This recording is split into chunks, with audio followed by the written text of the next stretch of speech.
পরিযায়ী শ্রমিক যারা যারা আমাদের বাংলার, যারা আমাদের ভূমিপুত্র, তারা নিজের বাড়ির ভাত আর ডালটা খেতে পারে না, মা বাবা স্ত্রী ছেলে মেয়ের সাথে থাকতে পারে না, তাদেরকে হয় হরিয়ানা চলে যেতে হয়, নয় দিল্লি চলে যেতে হয়। আর মমতা বন্দ্যোপাধ্যায় তাদের নিয়ে রাজনীতি করেন। আর ফিরিয়ে আনার কথা বললে বলেন 5,000 টাকা দেবো, চলে এসো, এখানে অন্যান্য জিনিসপত্র তো আছে। মস্করা করছেন মমতা বন্দ্যোপাধ্যায়। মমতা দিদি দেখেন আমাদের কত কষ্ট, আমরা টাকা পাবো না, আপনার সেই মাস্তানদেরকে টাকাচ্ছেন 5,000 করে ভোট করানোর লেগে।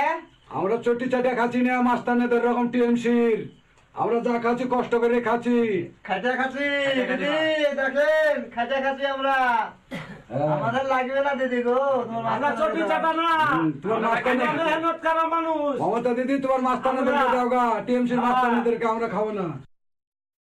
আলোচনার দ্বিতীয় ভাগে এই মুহূর্তে আমাদের সঙ্গে রয়েছেন তথাগত রায়, প্রাক্তন রাজ্যপাল ত্রিপুরার, মেঘালয়ার, এবং দীর্ঘদিন ধরে যে আন্দোলনটার সাথে যুক্ত, বাংলাকে, যে বাংলা আমাদের ছিল, যে ঋতগৌরব আমাদের ছিল, সেটাকে আবার যেন পুনরুদ্ধার করা যায়। তথাগতদা, যেটা শুরুতে অসীম ঘোষ, এখন বর্তমানে হরিয়ানার রাজ্যপাল, আপনার দীর্ঘদিনের সহযোদ্ধাই বলা যায়। অসীম ঘোষ যে কথাগুলো বলছিলেন, মানে হরিয়ানার যে ডেভেলপমেন্ট বা এই মুহূর্তে ইনফ্রাস্ট্রাকচার, হরিয়ানাতে এত পরিযায়ী শ্রমিক বাঙালি হিসেবে কাজ করছেন, সেগুলো দেখে গা রিরিজ করছে। অসীমদার কি বলবেন? অসীমদার যে কথাগুলো বলছিলেন। অসীমদার কথাটার জের ধরে আমি বলি যে হরিয়ানায় আমার খুব ঘন ঘন যাওয়া হয় না, তবে দিল্লিতে যাওয়া হয়, এবং দিল্লি গেলে পরে গুড়গাঁও যাওয়া হয়। গুড়গাঁওটা হরিয়ানার মধ্যে। প্রত্যেকবার যখন গুড়গাঁও যাই, গুড়গাঁও বা গুরুগ্রাম যখনই যাই, তখনই দেখতে পাই শহরটা আরেকটু বড় হয়েছে, আরেকটু উন্নত হয়েছে, আরও কিছু নতুন ফ্যাসিলিটি যাকে বলে সেগুলো যোগ হয়েছে। এই জিনিসটা আমি প্রত্যেকবার দেখতে পাই। আর কলকাতায় ফিরে এসে দেখতে পাই 1 বছর আগে কলকাতা যেরকম ছিল তার থেকে যেন আরেকটু খারাপ হয়েছে, আরেকটু বিকৃত হয়েছে। এই ধরনের জিনিস দুটো রাজ্যের মধ্যে তুলনা করলে সবসময় দেখতে পাওয়া যায়। হরিয়ানায় সাধারণ মানুষ রাজনীতি নিয়ে মাথা ঘামায় না, কারণ তাদের সকলে চাকরি বাকরি আছে, কাজকর্ম আছে, তারা তাই নিয়েই ব্যস্ত থাকে। হরিয়ানায় শিল্প হচ্ছে ঝড়ের গতিতে, এবং সেখানে শিল্প হবার ফলে প্রচুর মানুষ আসছেন বিভিন্ন জায়গা থেকে। তাদের গৃহভৃত্য দরকার হচ্ছে, এবং গৃহভৃত্য সাপ্লাই করছে কে? পশ্চিমবঙ্গ। গৃহভৃত্য সাপ্লাই করছে পশ্চিমবঙ্গ। এবং এদের মধ্যে একটা বিরাট অংশ আছে যারা বাংলাদেশি অনুপ্রবেশকারী, এবং সেটা আমাকে হরিয়ানা বিশেষ করে গুড়গাঁও নিবাসী অনেক বাঙালি বলেছেন যে এদের বাংলা বলার ধরন দেখেই বোঝা যায় এরা পশ্চিমবঙ্গের লোক নয়। পশ্চিমবঙ্গের বাঙালিরা তো কোনো উন্নতি দেখতে পাচ্ছি না। পশ্চিমবঙ্গের বাঙালিরা তো এখানে অবনতি দেখছে, খালি কারখানা বন্ধ হচ্ছে। আমার যতদূর ধারণা, ইদানিং একটা পরিসংখ্যান দেখছিলাম যে এই মমতার রাজত্বে মোটামুটি 1,200-এর বেশি কারখানা বন্ধ হয়েছে, প্রায় 6,500। সিপিএম এর 34 বছরের রাজত্বে কারখানা বন্ধ হয়েছিল, সেটার সংখ্যা 60,000-এর কাছাকাছি। তো পশ্চিমবঙ্গের বাঙালিরা আর কি বলবে? তারা মাথায় চাপড় মারা ছাড়া আর কিছু করতে পারে না। তথাগত একটা জিনিস, মানে সিরিয়াস একটা জিনিস ভাবার বিষয়, সেটা হলো মমতা বন্দ্যোপাধ্যায় যে টানা মিথ্যাচারটা করে যাচ্ছেন, এবং এমন কিছু কিছু রাজ্য নিয়ে করছেন, এটা রাজ্যতে দ্বন্দ্ব লাগিয়ে দিতে পারে। এবং আমি দেখলাম যে নরেন্দ্র মোদীকে নিয়ে যখন তিনি আক্রমণ করছিলেন, তখন বলছিলেন যে মহারাষ্ট্র চোর। একবার যদি একটু বলেন যে এই মুহূর্তে বাংলার প্রবলেমটা কোথায়? মানে আমি কি বলবো, বাংলার প্রবলেম তো একটা নয়, কিন্তু মমতা ব্যানার্জির প্রবলেম একটাই, সিঙ্গল পয়েন্ট এজেন্ডা, যে আমার পরবর্তী নির্বাচনটা জিততে হবে, আর কিচ্ছু এসে যায় না। এবং তার জন্য যা যা করা দরকার, যত রকম অপকর্ম করা দরকার, সব কিছু করতে উনি রাজি। যে জন্য আমি মমতা ব্যানার্জিকে সিপিএম এর মেধাবী ছাত্রী বলি। যেভাবে সিপিএম পশ্চিমবঙ্গকে নষ্ট করেছে, সেই কাজটা মমতা ব্যানার্জি এগিয়ে নিয়ে চলেছেন।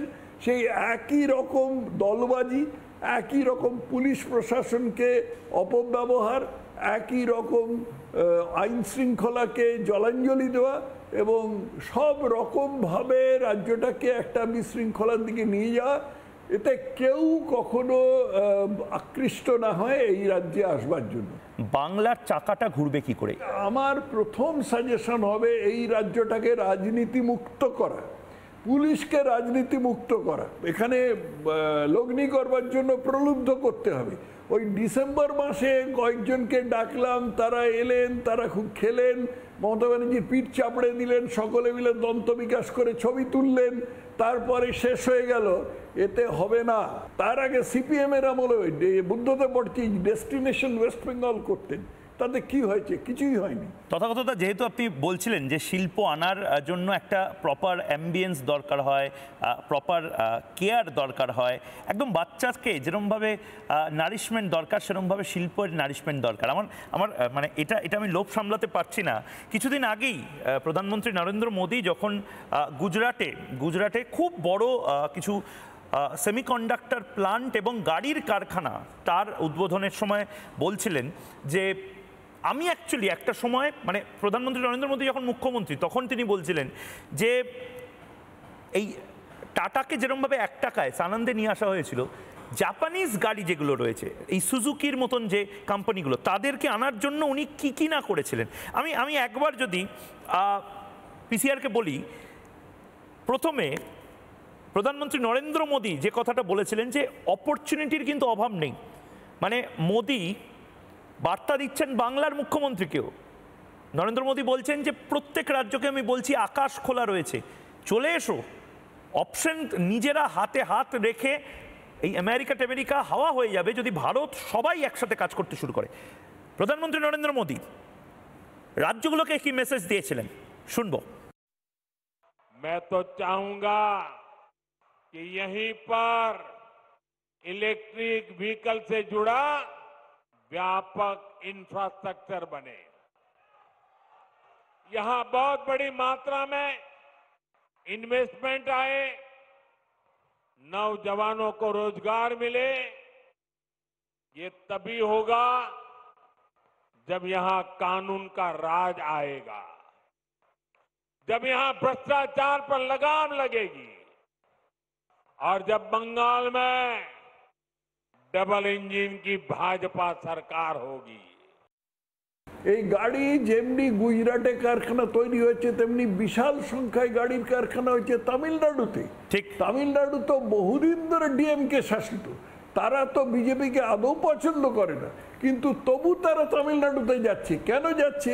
কারণ তামিলনাড়ুতে আইন শৃঙ্খলা আছে, তামিলনাড়ুতে শিল্পের মতন ব্যবস্থা আছে, সেখানে যে অসাধুতা নেই, সেখানে যে ভ্রষ্টাচার নেই এমন কথা আমি বলবো না, কিন্তু তা থাকা সত্ত্বেও একটা শিল্পপতি যা চান তার প্রত্যেকটা উপাদান। এম.কে. স্ট্যালিন তামিলনাড়ুর মুখ্যমন্ত্রী, তিনি রোলস রয়েসের সামনে ছবি দিয়ে ঘোষণা করছেন যে ভারতবর্ষের এটা গর্ব, তামিলনাড়ুর এটা গর্ব যে রোলস রয়েস এখন ইন্ডিয়াতে ম্যানুফ্যাকচারিং তৈরি করছে। আমি মমতা বন্দ্যোপাধ্যায়কে কোনোদিন এরকম ছবি দেখতে পাবো কিনা আমি জানি না, যে বিএমডব্লিউ পশ্চিমবঙ্গে ম্যানুফ্যাকচারিং হাব করছে, মার্সিডিজ করছে বা জ্যাগুয়ার করছে। প্রশ্নই ওটা না করুন, রাজনীতিটাই জীবন নয়, কিন্তু পশ্চিমবঙ্গে যে জিনিসটা সিপিএম করে গেছে এবং সেটাকে পুরো রাজ্যে আরো ভালো করে পরিব্যাপ্ত করেছে তৃণমূল, সেখানে রাজনীতিটাই জীবন। রাজনীতি ছাড়া আর কোনো জীবন হয় না। পুলিশে রাজনীতি, হাসপাতালে রাজনীতি, খেতে রাজনীতি, পথে ঘাটে রাজনীতি, স্কুলে রাজনীতি, কলেজে রাজনীতি, হাঁস মুরগি পালনে পর্যন্ত রাজনীতি, সব জিনিসে রাজনীতি ছড়িয়ে আছে। তথাগতদাকে একবার আমি শোনানোর জন্য বলবো এবং আমি নিজেও আরেকবার শুনি দর্শকদের সাথে। গুজরাটে প্রধানমন্ত্রী নরেন্দ্র মোদী যখন মুখ্যমন্ত্রী ছিলেন খুব সুন্দর করে বলেছেন, আমি সেটা পুরোটা শোনানোর জন্য বলবো পিসিআরকে। তিনি বলছেন যে জাপানিজদের অ্যাট্রাক্ট করার জন্য, তখন যে যা বলছে আমি সেগুলোই শুনে নিচ্ছি। তিনি বলছেন যে গলফ কোর্স, 7-8টা গলফ কোর্স আমি করে দিলাম, সেখানে ক্লাব হলো, জাপানিজরা সেখানে এলো, ঘুরতে এলো। সেই গলফ খেলতে খেলতে জাপানিজ যখন কোনো সিইও একটু আরামদায়ক পরিস্থিতির মধ্যে আছেন, তখন আমি বললাম যে দেখো সবই তো আছে, এবার ব্যবসাটা এখানেই করো। मैंने देखा है कि जापानी लोगों का एक नेचर है कि उनको अपना जो कल्चरल इकोसिस्टम है वो उनकी पहली प्राथमिकता होता है। उसमें जापानी फूड चाहिए। ये जैसे गुजरात के लोग हैं ना, उनका भी ऐसा ही है। मुझे पता है, बाद में मुझे बताया गया कि भाई जापान के लोग हैं, गोल्फ के बिना तो नहीं चल सकता। मैंने उसको भी प्राथमिकता दी और अपने जापानी साथियों को ध्यान में रखते हुए हमने, जो गुजरात में गोल्फ का नामो निशान नहीं था, 7-8 नए गोल्फ कोर्स डेवलप किए। তথাকথা আমি বলছি যে নরেন্দ্র মোদী মুখ্যমন্ত্রী হিসাবে বা এম কে স্ট্যালিন মুখ্যমন্ত্রী হিসাবে, যোগী আদিত্যনাথ মুখ্যমন্ত্রী হিসাবে কি নিদারুণ মানে সেলসম্যানশিপ যাকে বলে ইন্ডাস্ট্রি আনার জন্য, এবং এটা করতে হবে। আরে দুটো তুমি বুঝতে পারছো না, দুটোর তো লক্ষ্য আলাদা। কিরকম? ওদের লক্ষ্য হচ্ছে রাজ্যে সমৃদ্ধি আনতে হবে, প্রসপারিটি, সমৃদ্ধি আনতে হবে। পশ্চিমবঙ্গের মুখ্যমন্ত্রী তো সেটা লক্ষ্য নয়।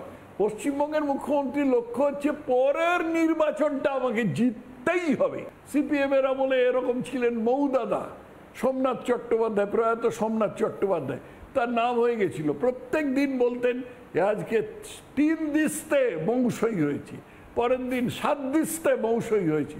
পশ্চিমবঙ্গের অগ্রগতি রোখে কি? তুমি কি করে পশ্চিমবঙ্গের সাথে তামিলনাড়ু বা কর্ণাটক বা মহারাষ্ট্র বা গুজরাটের তুলনা করো?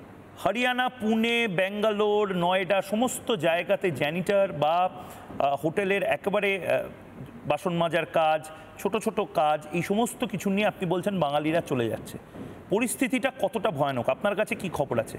শুধু যে জ্যানিটার, রান্না করার লোক, জানলা পরিষ্কার করার লোক, তারপরে ঘর ঝাড়ু দেওয়ার লোক, শুধু যে বাঙালি এইসব কাজ করতে যাচ্ছে তা নয়। বাঙালি হাই এক্সিকিউটিভও অনেক আছে, বাঙালি পেশাজীবীও অনেক আছেন, বাঙালি আইটি কর্মীও অনেক আছেন, তারাও যাচ্ছে। 1960 সালে অমিতাভ বচ্চন কলকাতায় এসেছিলেন চাকরির খোঁজে, ইউপি থেকে এসেছিলেন। আজকে আমরা ভাবতে পারি যে অন্য ভারতের অন্য কোনো অঞ্চল থেকে কোনো পেশাজীবী বা কোনো শিক্ষিত মানুষ চাকরির খোঁজে কলকাতায় আসবে? অসম্ভব, ভাবাই যায় না। এটা একটা মরুভূমি, এটা একটা সম্পূর্ণ ব্যারেন জায়গা। এখানে কোনো ওইসব হবার কোনো প্রশ্নই ওঠে না। এখানে শুধু রাজনীতি হবে, এবং সেই রাজনীতির উদ্দেশ্য হচ্ছে আমার পরবর্তী ভোটে তৃণমূলকে জেতাতে হবে। বেশ, অনেক ধন্যবাদ তথাগত রায়। নানা ধরনের কন্টেন্ট দেখার জন্য লাইক করুন, শেয়ার করুন আমাদের ফেসবুক পেজ, সাবস্ক্রাইব করুন আমাদের ইউটিউব চ্যানেল। পাশাপাশি অন্যান্য ব্রেকিং নিউজের জন্য অবশ্যই চোখ রাখুন রিপাবলিক বাংলায়।